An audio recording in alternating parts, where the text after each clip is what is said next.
देखो मैं तुम्हें कमाल की बात बताता हूँ।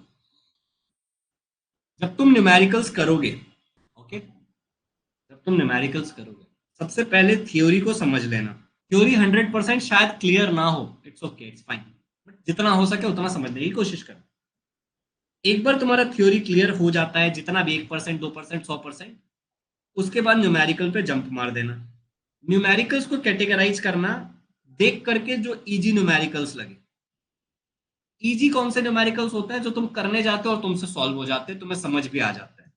इजी का डेफिनेशन यहाँ पे ये है, सॉल्व हुआ, ठीक है, और उसके पीछे लॉजिक भी समझ आ गया। स्ट्रेट फॉरवर्ड क्वेश्चन होता है। जैसे force is equal to mass into acceleration, फट से कर लिया तुमने, कोई रॉकेट साइंस नहीं है।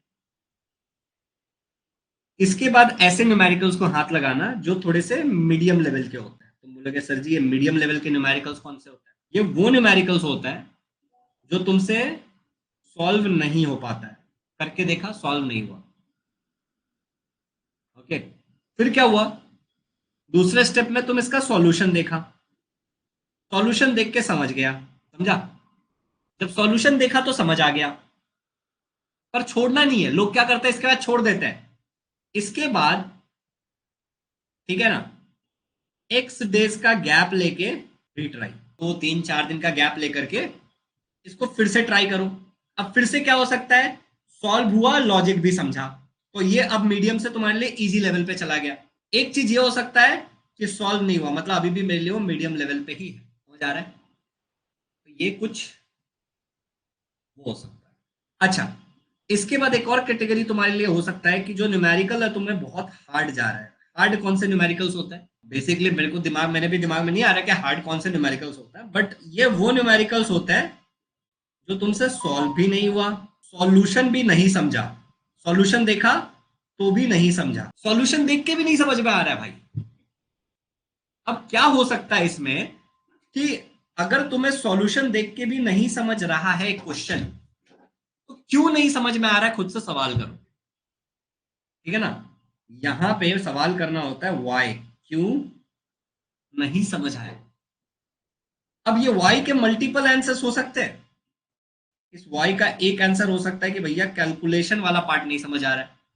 इसका एक आंसर हो सकता है कि भैया लॉजिक ही नहीं समझ में आ रहा है कि यहाँ पे लॉजिक क्या बैठ रहा है। कई बार न्यूमेरिकल्स कैसे होते हैं, इंटरडिसिप्लिनरी नेचर के होंगे, मान लो, मतलब 2 3 कॉन्सेप्ट मिला करके फाइनली सॉल्व हो रहा है। तो शायद तुमने आज तक ऐसे न्यूमेरिकल किए नहीं, तो इसलिए तुम्हें गड़बड़ लग रहा है। इतना स्ट्रेट फॉरवर्ड नहीं है, 2 3 अलग अलग कॉन्सेप्ट मिल गया, ठीक है ना? तीसरा ये हो सकता है कि भाई साहब नहीं आता, थियरी इसका आता ही नहीं है हमें, वही कि 2 3 कॉन्सेप्ट में से कोई एक कॉन्सेप्ट था जो हमें नहीं आता है।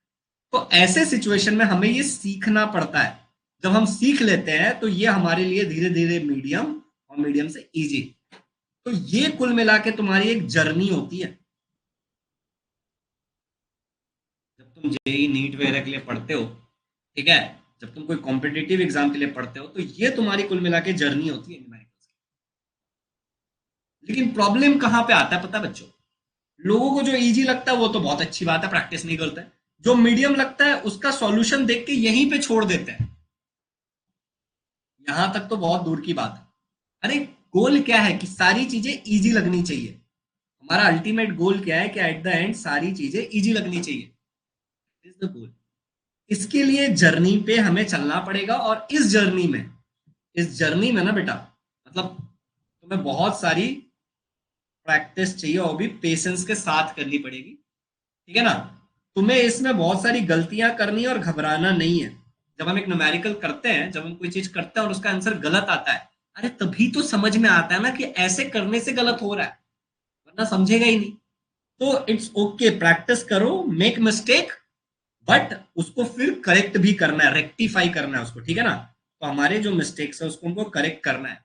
और इवेंचुअली होगा जब ये तुम सही तरीके से कर पाओगे, एक रेगुलर बेसिस पे कर पाओगे, तो तुम डेली बेटर बनते चले जाओगे, और बहुत ज्यादा चांसेस है कि तुम्हें किसी भी चीज के न्यूमेरिकल्स में दिक्कत ना हो। जर्नी समझ में आया? हमने इतने सारे न्यूमेरिकल्स किए, ठीक है, जैसे अभी हमने आज यही क्वेश्चन किया, ठीक है ना, ये क्वेश्चन हमने किया, सिंपल क्वेश्चन था, कुछ हार्ड नहीं था। हमने दूसरा क्वेश्चन किया, ये क्वेश्चन किया, जैसे मान लो हमने ये वाला किया, कोई बहुत हार्ड क्वेश्चन था क्या ये? नहीं, बहुत सिंपल क्वेश्चन था। लॉजिक लगाया, हो गया। मैंने तुम्हें ये भी बताया कि क्या लॉजिक लगाना है, इसमें मैंने तुम्हें बताया क्या लॉजिक लगाना है, क्या करना है। अब ऐसे क्वेश्चन तुम्हारे लिए हार्ड नहीं होने चाहिए, लेकिन कब? जब तुम प्रैक्टिस करोगे तभी तो वो जर्नी हो पाएगी। अगर तुम प्रैक्टिस ही नहीं करोगे तो उस जर्नी पे तुम कभी चल ही नहीं पाओगे। तो जहां भी लिखा था, अगर तुम प्रैक्टिस नहीं करोगे तो उस जर्नी पे चल ही नहीं पाओगे। तो मेरे को ऐसा लगता है कि तुम लोगों को एक आइडिया आ गया होगा कि न्यूमेरिकल के लिए क्या दिमाग में डालना है, कैसे करना है, राइट? किस तरीके से करेंगे तो न्यूमेरिकल्स हमारे लिए आसान हो जाएंगे, बहुत इजीली हम सॉल्व कर पाएंगे। एफर्ट तो डालना पड़ेगा, एफर्ट का कोई सब्सटीट्यूट नहीं है भाई। एफर्ट तो पूरा डालना पड़ेगा, बिना एफर्ट के काम नहीं होने वाला है। फुल एफर्ट लगेगा, आसान नहीं होने वाला है। बट एट द एंड जितना हम हमारे दिमाग में डाल रहे हैं ना मुश्किल है, उतना मुश्किल भी नहीं है। एफर्ट डालते जाओगे चीजें इजी होती चली जाएंगी। एक बार जो चीजें हमें समझ आ जाती है ना, वो फिर उतनी हार्ड नहीं रहती है। मुझे क्या लगता है पता है अपने आप में? मुझे एक सिंपल सा वो चीज समझ में आता है एज ए टीचर, कि भैया कोई भी चीज जो हमें हार्ड लगता है वो हमारे लिए कभी इजी हो जाता है। फॉर एग्जाम्पल, कोई ऐसी चीज जो तुम्हें पहले बहुत हार्ड लगती थी, आज वो तुम्हारे लिए बहुत आसान है। इसके बीच का जो गैप है ना, ये जो ब्रिज है, ये ब्रिज बस तुम्हारी अंडरस्टैंडिंग है। अब वो चीजें तुम्हारी अंडरस्टैंडिंग में आ गई, और डर भी नहीं लगेगा। जो चीजें समझ आती है उससे ज्यादा डर नहीं लगता, कई बार तो लगता ही नहीं है। ठीक है ना? तो अंडरस्टैंडिंग को डेवलप करो, तब हलवा है। चाहे वो JEE का एग्जाम हो, चाहे वो नीट का एग्जाम हो, लोग निकालते हैं, तुम भी निकालोगे यार। क्यों नहीं निकालोगे? निकालने वाले लोग ही तो होता है, तुम भी निकालोगे। ठीक है ना? तो ये हार्ड को इजी कैसे कन्वर्ट करना है, वो भी हमने आज न्यूमेरिकल करके साथ ही साथ डिस्कस किया। Okay, practice my dear